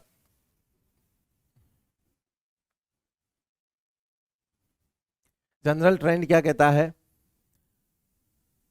चलो जनरल ट्रेंड को आप ऐसे बना लो, ठीक है, कि इधर से इधर जो है वो साइज बढ़ती है तो आयोनाइजेशन एनर्जी घटेगी, इधर से इधर साइज घटती है या यूं कहें जेड इफेक्टिव बढ़ता है तो आयोनाइजेशन एनर्जी भी बढ़ेगी। तो ये पीरियड के अंदर है और ये किसके अंदर है, ग्रुप में। तो आपका ये जनरल ट्रेंड हो जाएगा बेटा। लेकिन ये जनरल है, इस वर्ड का मतलब समझ लेना, ये जनरल है बेटा। ऐसा नहीं है कि ये जो है हमेशा फॉलो होगा, कुछ जगह पे दिक्कत आ सकती है, और वो दिक्कत क्या होगी तो देख लेंगे। सबसे पहले एस ब्लॉक की बात करते हैं। एस ब्लॉक में कोई प्रॉब्लम नहीं है, हाँ लेफ्ट टू राइट में फर्स्ट सेकंड में थोड़ी बहुत दिक्कत आएगी। देखो बेटा, सबसे पहले आपने लिख दिया लिथियम से कम, ठीक है, लिथियम से, लिथियम सॉरी लिथियम, फिर सोडियम, फिर पोटेशियम, फिर रुबिडियम, फिर सीजियम, ये लिख दिया। इधर से इधर जा रहे हो, इधर भी लिख दो, चाहे यहां पे भी लिख दो, इधर बेरिलियम, फिर मैग्नीशियम, स्ट्रोंशियम एंड बेरियम, ठीक है बेटा। इधर से इधर जा रहे हो तो साइज जो है वो बढ़ रही है तो आयोनाइजेशन एनर्जी घटेगी, कोई एक्सेप्शन नहीं है, ठीक है। सिंपल है, सिंपल तरीका है, कोई एक्सेप्शन नहीं है कि ऐसा नहीं कि इसको याद करने बैठ गए, नहीं, टॉप टू बॉटम साइज बढ़ रही है ना, साइज बढ़ रही है तो आयनाइजेशन एनर्जी घटेगी, कोई दिक्कत वाली बात नहीं है। फिर इधर से इधर आ जाओ कि लिथियम से बेरिलियम आ गए, लिथियम से बेरिलियम आ गए, तो अगर बात करें तो ये सॉरी ये क्या है, 2s1 है और ये 2s2 है, तो अकॉर्डिंग टू हमारा ऑर्डर है तो ये आयोनाइजेशन एनर्जी 1 में, तो कोई दिक्कत वाली बात नहीं है। लेकिन अगर लिथियम जो को मैं ज्यादा कर देता हूं, बेरिलियम को कम कर लेता हूं, तो इसका मतलब क्या हो गया, ये मैंने क्यों किया, क्योंकि ये आयोनाइजेशन एनर्जी 2 का ऑर्डर है। क्यों, अगर 2 है बेटा तो ये 2s2 ना होके क्या हो जाएगा, 2s1 हो जाएगा, और ये 2s1 ना होके क्या हो जाएगा, 1s2 हो जाएगा। तो ये फुलफिल्ड हो जाएगा, इनर्ट गैस बन जाएगा, इनर्ट गैस जैसा कॉन्फ़िगरेशन रख लेगा, ऐसा हो जाएगा। अगेन अगर हम अब इसको इन जनरल बोल दें तो एल्कली मेटल, एल्कली मेटल से ज्यादा एल्कलाइन अर्थ मेटल होती है, ये किसमें, आयोनाइजेशन एनर्जी 1 में, ठीक है। लेकिन लेकिन लेकिन आयोनाइजेशन एनर्जी 2 की अगर बात करें तो फिर एल्केलाइन अर्थ मेटल कम रह जाएगा और से ज्यादा क्या हो जाएगा, एल्कली मेटल हो जाएगा। रीजन है, after removing 1 electron alkali metal achieves inert gas configuration, full field configuration, that's why इसकी ज्यादा हो जाएगी। सिमिलरली क्या हम यहाँ पर सोडियम और मैग्नीशियम के बीच में भी ये काम कर सकते हैं बेटा, कर सकते हैं। सोडियम और मैग्नीशियम में ये ज्यादा हो जाएगा तो ये Ie1 हो जाएगा, और अगर सोडियम ज्यादा हो जाए और मैग्नीशियम कम हो जाए तो जाहिर सी बात है वो आयोनाइजेशन एनर्जी 2 कह रहा होगा। तो Ie1 तो हमेशा एल्कलाइन अर्थ मेटल की ज्यादा होगी और Ie2 हमेशा एल्कलाइन अर्थ मेटल की कम होगी, ये ध्यान रख लेना, ये चीज मैंने बता दी है। लेफ्ट टू राइट कंपैरिजन हो गया है, टॉप टू बॉटम कंपैरिजन भी हो गया है, और इसके साथ साथ हमारा एस ब्लॉक खत्म भी हो गया है। तो ये सारी बातें वैसे तो एस ब्लॉक में आती है, लेकिन मैं आपको यही बता रहा हूं। उसके बाद आता है पी ब्लॉक, उसके बाद क्या आता है आपका, पी ब्लॉक। पी ब्लॉक में साइज का वेरिएशन देख लेते हैं बेटा, बहुत आसान है, बहुत सिंपल है, क्योंकि रीजंस वगैरह सब कुछ पहले बताए हुए हैं, अब नहीं बताऊंगा, अब आप देख लेना किस तरह से क्या है। चलिए आप देखिए कि यहां पर मैंने आपके लिए एक 13th ग्रुप बना लिया, 13th ग्रुप, उसमें हमने लिख दिया boron, aluminium, gallium, indium and thallium, ठीक है बेटा। उसके बाद हमने एक 14th ग्रुप भी लिखा और उसके भी एलिमेंट्स लिखे, कार्बन, सिलिकॉन, जर्मेनियम, टिन और लेड। उसके बाद मैंने कोई भी ग्रुप नहीं लिखा, मैंने 15th से लेके 18th ग्रुप तक ऐसे ही चलने दिया और इसको बना दिया एक डब्बे में बंद कर दिया और डब्बे का कलर कर लेते हैं अपन येलो और ये बना लिया अपन ने एक डब्बा। तो सर इसमें क्या दिक्कत है, इसमें कोई दिक्कत है क्या? तो देखते हैं बेटा अभी। ये देखो, देखो यहां से यहां तक टॉप टू बॉटम में कोई दिक्कत नहीं है, ठीक है, यहां से यहां टॉप टू बॉटम में कोई दिक्कत नहीं है, no exception top to bottom.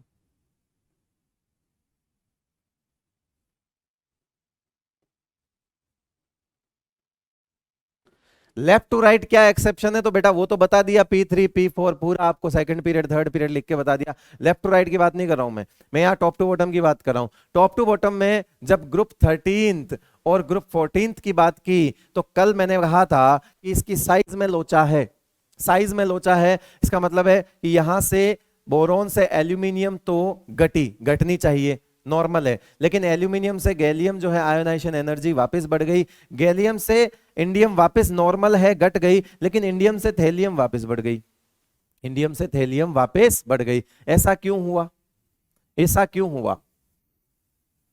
देखो बेटा यहां पर ट्रांजिशन कॉन्ट्रैक्शन लगा था, मैं सिर्फ नाम लिख रहा हूं, यहां पर ट्रांजिशन कॉन्ट्रैक्शन लगा था इस जगह पे, यहां पे ये ऑर्डर चेंज होने का कारण है ट्रांजिशन कॉन्ट्रैक्शन।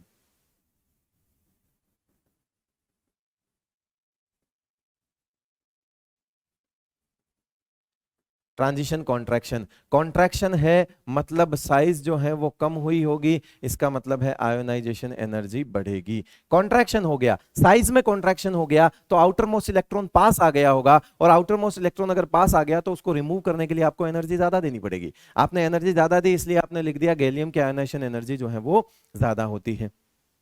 समझ आ गई बात? ठीक है, उसके बाद यहां पर क्या है ये चीज, ठीक है। अब आप देखोगे तो ये होता है आपका, यहां पर एक केस और आया एंड दैट इज योर, एक सेकंड कलर बदल देता हूं बेटा,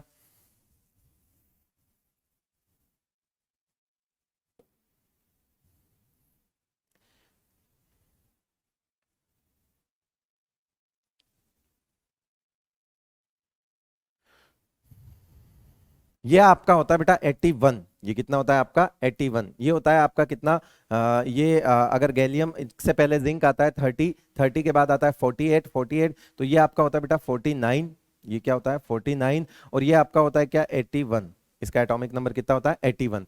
81 से पहले, 81 से पहले क्या 58 टू 78 71 आ जाएगा? 81 से पहले जाहिर सी बात है, इतनी मैथ्स सभी जानते हो कि 81 से पहले 58 टू 71 आ चुके होंगे, मतलब 58 टू 71 अगर आ गए तो फिर यहां पे क्या हो गया, 58 टू 71 में 4f इलेक्ट्रॉन्स भरे गए हैं, तो उनको बोलते हैं लेंथेनॉइड कॉन्ट्रैक्शन। वापस मैंने कहा था बार बार नहीं समझाऊंगा, होता क्या है लेंथेनाइड कॉन्ट्रैक्शन।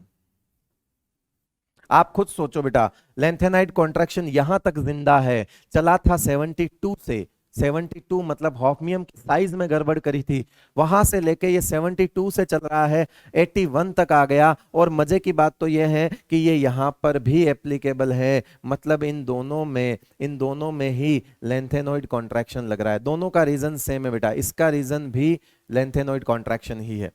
तो आपको दो ऑर्डर ध्यान में रखने हैं और वो ही सबसे इंपॉर्टेंट भी है बेटा। अब प्रॉब्लम कहां आती है कि 14th ग्रुप का फाइनल ऑर्डर तो लिख दोगे आप, final order, final order, final order किसका 14th ग्रुप का बहुत आसान है, क्या लिखोगे कार्बन, ठीक है, एक सेकेंड है ना, ये कार्बन से इससे कम हो जाएगा, कार्बन से कम हो जाएगा सिलिकन, सिलिकन से जर्मेनियम से कम टिन, और फिर बढ़ गया, तो यहां कोई दिक्कत नहीं आएगी, कार्बन सिलिकन फिर जर्मेनियम, और फिर क्या लिख दोगे आप, इसमें टिन आना चाहिए था लेकिन अब पहले पीबी आ जाएगा और फिर एसएन चला जाएगा, ठीक है, पहले पीबी आ जाएगा क्योंकि पीबी और एसएन में पीबी ज्यादा है, तो जर्मेनियम के बाद पहले पीबी लिख दिया फिर एसएन लिख दिया, तो ये फाइनल ऑर्डर हो जाएगा। 13th का, 13th वाले का क्या है, यहां प्रॉब्लम है बेटा, क्योंकि यहां पे दो जगह अल्टा पल्टी है, दो जगह अल्टा पल्टी है, तो इसका फाइनल ऑर्डर नहीं बन पाता है, वो तो ठीक है डेटा देख के तो बना ही लोगे, लेकिन आपको चाहिए अभी ट्रिक, वो ट्रिक मैं आपको दे देता हूं। पहले आएगा बोरोन, फिर थेलियम, फिर गैलियम, फिर एल्यूमिनियम, और फिर इंडियम आएगा। इंडियम की इसमें सबसे कम हो जाती है, सबसे कम इंडियम की हो जाती है। अगर आप इससे ऐसे देखोगे कि पहले घटी फिर बढ़ी फिर घटी पहले बढ़ी फिर बढ़ी, तो आप फाइनल ऑर्डर नहीं बना पाओगे। तो फाइनल ऑर्डर कभी एग्जाम में दिया हुआ आया तो बोरोन मैक्सिमम, उसके बाद हेलियम, उसके बाद गैलियम, उसके बाद एल्यूमिनियम और सबसे लास्ट में आएगा आपका इंडियम। इसको याद करने का तरीका है बेटा, याद करने का तरीका है, जुगाड़ है कि इस बीटी के लिए तो लिख दो बात। क्या लिख दोगे इसके लिए? तो बात। याद रखने का तरीका है बात। और इसके लिए क्या लिख दोगे आप? गई, बात गई, बात गई। कैसे याद रखोगे? बात गई। तो बात गई या बीत गई, जैसे आपकी इच्छा हो वैसे याद कर लो, बस याद रख लेना बात गई या फिर बीत गई। ट्रैक थी वो डिक्रीजिंग थी, इसका फाइनल ऑर्डर लिखने का तरीका है बात गई। ठीक है बेटा, ये पी ब्लॉक आपका यहां पर खत्म हो जाता है। पी ब्लॉक में सबसे इंपॉर्टेंट ये, हाँ इन वाले ग्रुप में अगर आपसे टॉप टू बॉटम पूछे, 15 से लेके 18 तक आपसे कोई टॉप टू बॉटम पूछे, तो फिर वहां प्रॉब्लम नहीं होनी चाहिए। वहां पे टॉप टू बॉटम डिक्रीज होगी और डिक्रीज रहेगी। ठीक है बेटा, वहां कोई प्रॉब्लम नहीं है। ठीक है, अब इसको नोट करो जल्दी से।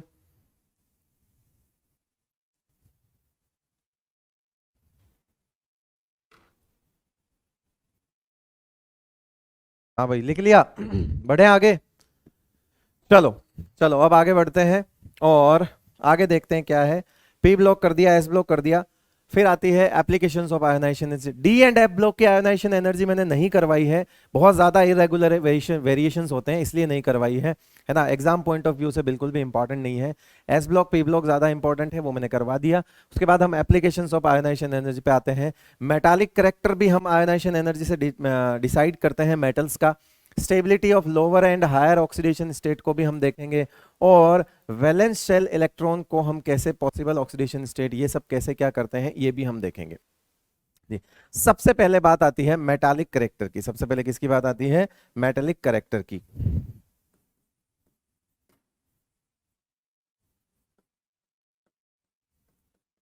मेटालिक करेक्टर का मतलब क्या होता है बेटा? Electropositive character. कैसा करेक्टर? Electropositive character. इलेक्ट्रोपॉजिटिव मतलब इलेक्ट्रॉन दे देना और प्लस बन जाना। और मेटल क्या होता है बेटा? मेटल भी इलेक्ट्रॉन लूज करते हैं।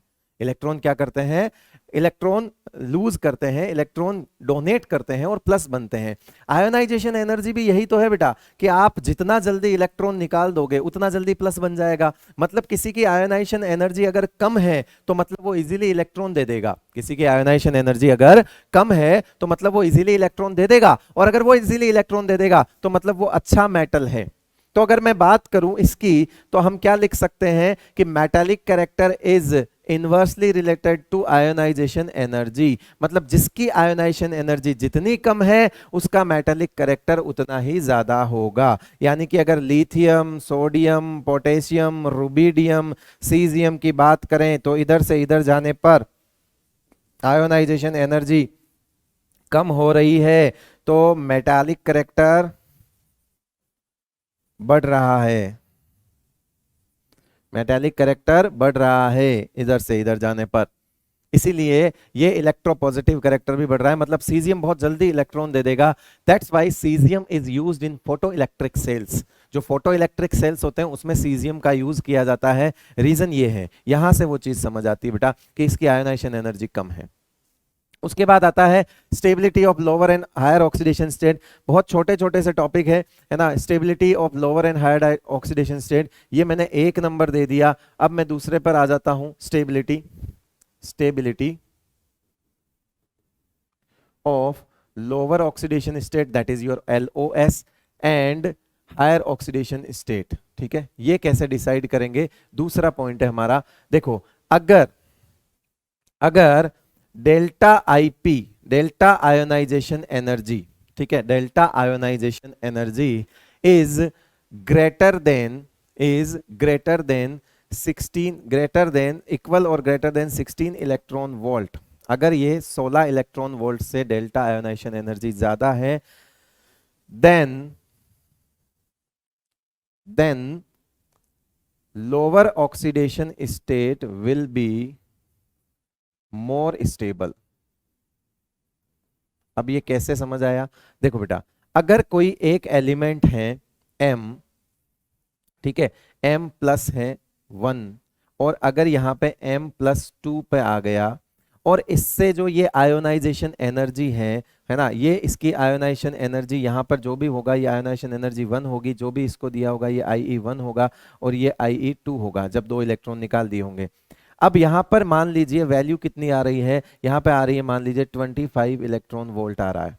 +1 से +2 बनाने में कितना आ रहा है, 25 वोल्ट। तो मतलब IE2 माइनस IE1 जो है वो क्या कहलाएगा आपका डेल्टा IE, और वो कितना आ रहा है यहाँ पे 25 इलेक्ट्रॉन वोल्ट। तो फिर क्या होगा यहाँ पे M plus is more stable, M plus is more stable. अगर दो सक्सेसिव आयोनाइजेशन एनर्जी, अब 1 और 2 के बीच का गैप भी हो सकता है, 2 एंड 3 के गैप का भी हो सकता है, उससे फर्क नहीं पड़ता। 2 एंड 3 का गैप भी हो सकता है, उससे फर्क नहीं पड़ता। आपको चीज ये देखनी है कि जैसे IE1 यहां पर A प्लस में कोई आयोनाइजेशन एनर्जी होगी, फिर यहाँ +1 से +2 पे अगर गए हैं तो यहाँ पर क्या होगा कि ये 1 में स्टार्ट, प्लस में जो है वो स्टेबल हो जाएगा। ठीक है बेटा, ठीक है। अब आप बात करते हैं कि यहां से यहां तक अगर बात करें, चलिए इसको ऐसे नहीं समझते बेटा, इसको अपन एक काम कर लेते हैं, इसको थोड़ा सा अपन चेंज कर लेते हैं ताकि आपको और क्लियर हो जाएगा। रुको रुको रुको रुको रुको रुको रुको रुको, इसको हम लोग ऐसे देख लेते हैं, सीक्वेंस की बात कर रहे हैं। जैसे यहाँ पर M है, ठीक है, यहाँ पर M प्लस है, M से यहाँ पे आपने M प्लस, M से आपने M प्लस कर दिया, और M0 से आपने पहले क्या कर दिया, मान लीजिए M प्लस बना दिया, तो ये आपका हो जाएगा क्या M+1। ठीक है, और यहां से आपने बना दिया इसको M2 प्लस। ठीक है भाई, M2 प्लस बना दिया। क्लियर है। अब क्या करना है आपको, अब आपको क्या करना है, मान लीजिए यहां पर आपने लिख दिया ये IE1 है और ये IE2 हो जाएगा। अब समझ आ रहा है कि इधर से इधर गए तो IE1 हो गया और इधर से इधर गए तो IE2 कर दिया। ठीक है भाई, यहां पर अगर हम देखें तो ये हो रहा है आपका 6, मान लीजिए इसका जो अपन रख देते हैं 7 इलेक्ट्रॉन वोल्ट रख दिया, और इसको अपन ने लग दिया 30 इलेक्ट्रॉन वोल्ट रख दिया। ठीक है, इतना कर दिया।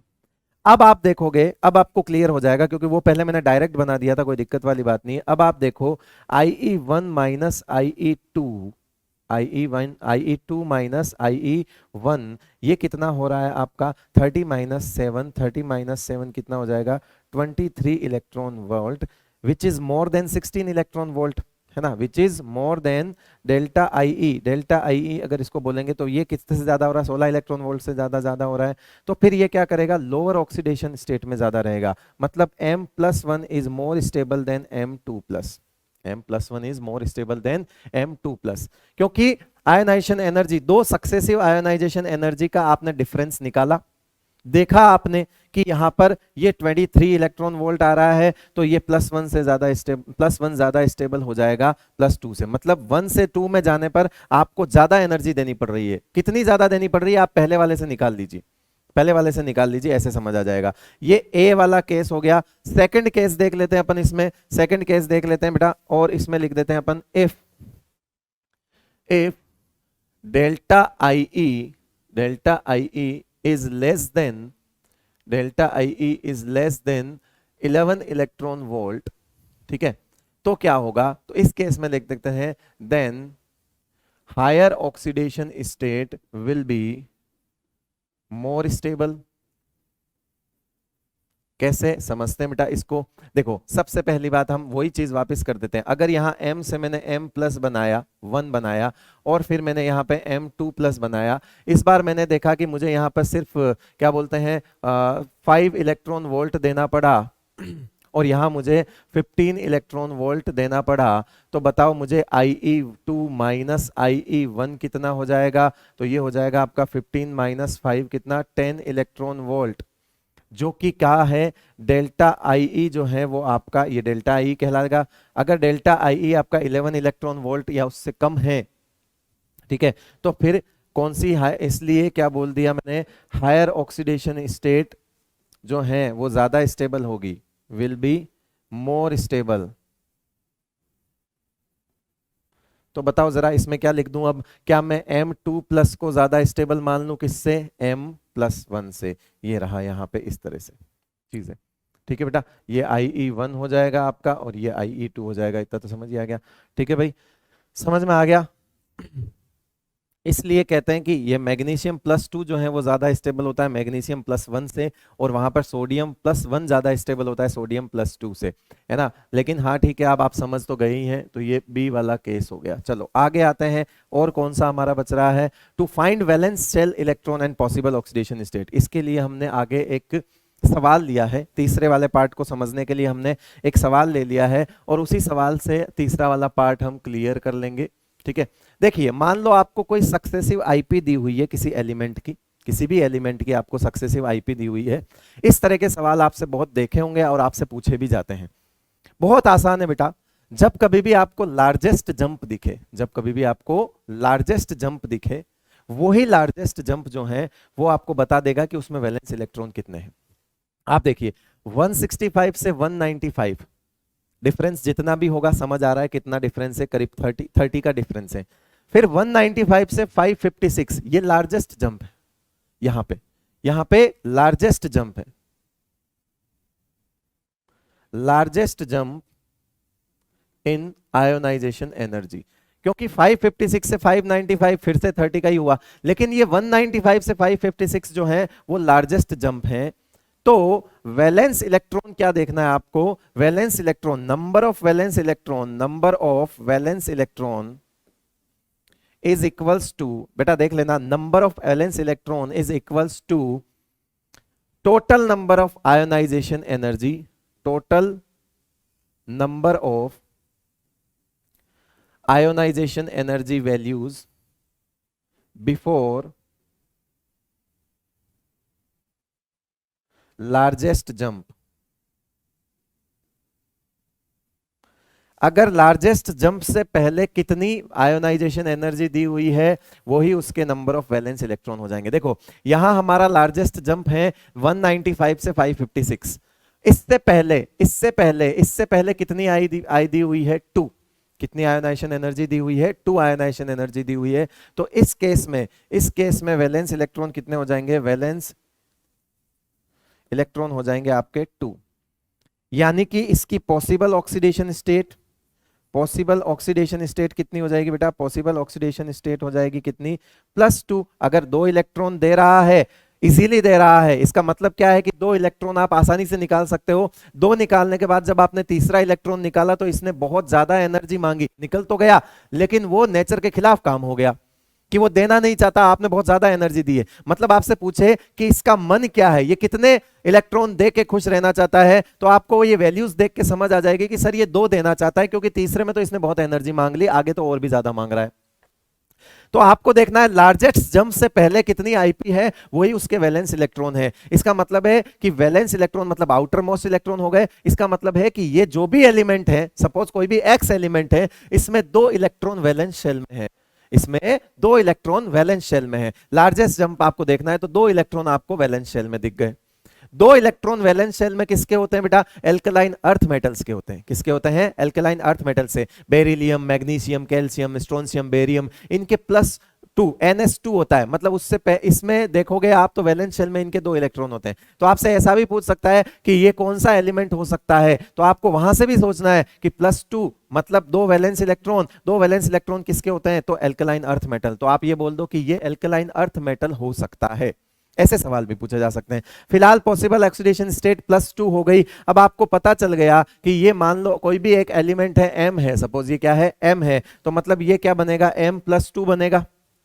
क्या बनेगा बेटा, M+2 बनेगा। तो बताओ फॉर्मूला ऑफ ऑक्साइड क्या लिख दोगे, इसका formula of oxide, formula of oxide क्या लिखोगे, ठीक है। तो M+2 और O2 माइनस, क्या इसको हम ऐसे लिख सकते हैं, MO। क्या लिख सकते हैं हम इसको, MO। फॉर्मूला ऑफ क्लोराइड क्या लिख दोगे, क्लोराइड क्या होता है बेटा, Cl- होता है। तो M+, तो ऐसे M2+ है, तो ऐसे कितने Cl- आएंगे, तो ऐसे 2 Cl- आएंगे बेटा, M+ और कितने Cl-, ये लो इतना। तो क्या बनेगा इसका, MCl2। क्या बन जाएगा बेटा इसका, MCl2 क्लोराइड का फॉर्मूला बन जाएगा। ठीक है भाई, समझ आ गया। इसके नाइट्राइड का फॉर्मूला बना हो तो, नाइट्राइड का formula of its nitride,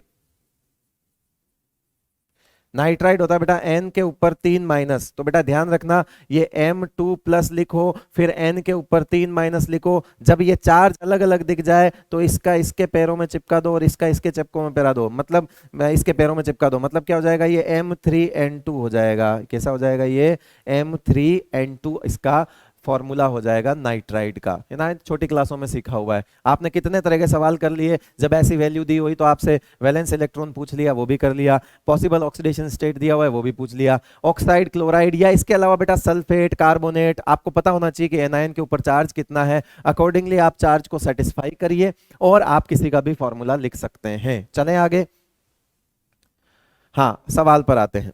the second ionization energy, the second ionization energy, word पकड़ लेना बेटा, गलती नहीं वही करते हैं कि सेकंड बोल रहा है। Second ionization energy in electron volts of oxygen and fluorine atoms are respectively given. मतलब कहीं न कहीं हमको ऑक्सीजन और फ्लोरीन की सेकंड आईपी निकालनी है। ऑक्सीजन एंड फ्लोरीन की हमको क्या निकालनी है बेटा, सेकंड आईपी। पहले हम फर्स्ट आईपी निकालते हैं। फर्स्ट आईपी तो होता है ये वाला, फर्स्ट आईपी तो ये होता है ये वाला, लेकिन ये क्या होता है 2p4 और ये क्या होता है 2p5, यही होता है बेटा। सेकंड आयोनाइजेशन एनर्जी में ऑक्सीजन और फ्लोरीन के बीच में कहानी बदल गई, ये हो गया 2p4 से 2p3 हो गया और ये 2p5 से हो गया बेटा आपका 2p4। अब P3 और P4 में क्या लगता है, पेनेट्रेशन, सॉरी हाफ फील्ड लगता है। क्या लगता है, हाफ फील्ड, ये ज्यादा हो गया हाफ फील्ड की वजह से।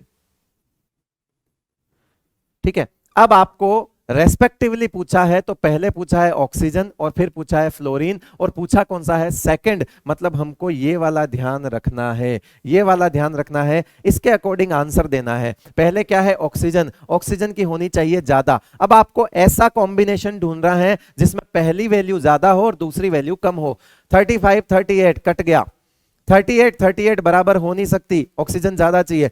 38 35 आंसर आ गया भैया, 38 35 आंसर आ गया, 35 35 हो नहीं सकता। अब ऐसा थोड़ी कि वैल्यूज याद करके जाना है, ना ना ना ना, वैल्यूज याद नहीं करनी थी, आपको सवाल करना था। कैसे करना था वो मैंने बता रखा है, जुगाड़ की सेकंड अभी आयोनाइजेशन एनर्जी आपको सिखाई थी, उस तरह से आप सवाल, ये सवाल मैं जानबूझ के लेके आया हूं ताकि ऐसे सवाल देख के कई बच्चों को ऐसा लगता है कि सर ये वैल्यू बेस्ड है। अरे बेटा ये वैल्यू बेस्ड नहीं है, ये तो ऑर्डर ही पूछ रहा है, आपको क्या मतलब है 38 है क्या है, यहां पे कुछ और अलग लिख के दे देगा वो, ठीक है उससे। तो ये वैल्यू देख रहे हो तो वैल्यू बेस्ड है, ऐसा कुछ नहीं है बेटा। चले आगे, among the following elements whose electronic configuration is given below, the one having the highest ionization energy, इसमें से highest ionization energy किसकी होगी, इनको देखकर लग रहा है नियोन नियोन नियोन, मतलब ये होता है सेकंड पीरियड का, तो ये सारे तो थर्ड पीरियड के एलिमेंट हैं, ये फोर्थ पीरियड का एलिमेंट है, तो बेटा थर्ड और फोर्थ में फोर्थ नीचे आता है तो इसको तो वैसे ही काट दो। हाईएस्ट पूछ रहा है, ये तो वैसे ही लोवेस्ट पे चला गया,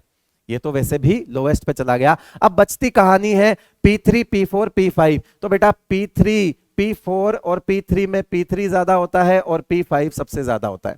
ठीक है, यहां पर P3 P4 में P3 ज्यादा होता है मानता हूं, लेकिन बेटा P5 तो तब भी मैक्सिमम ही होता है। तो बताओ आंसर क्या हो जाएगा आपका, सी हो जाएगा। आंसर कौन सा हो जाएगा, सी हो जाएगा। कुछ नहीं है, वो जो फॉर्मेट लिखवाया था बस वो बचा रखना, उससे आपका आंसर निकल जाएगा कि P3 P4 P5 का ऑर्डर लिख देना, P4 से ज्यादा P3 ये उल्टा हो जाता है क्योंकि हाफ फील्ड की वजह से।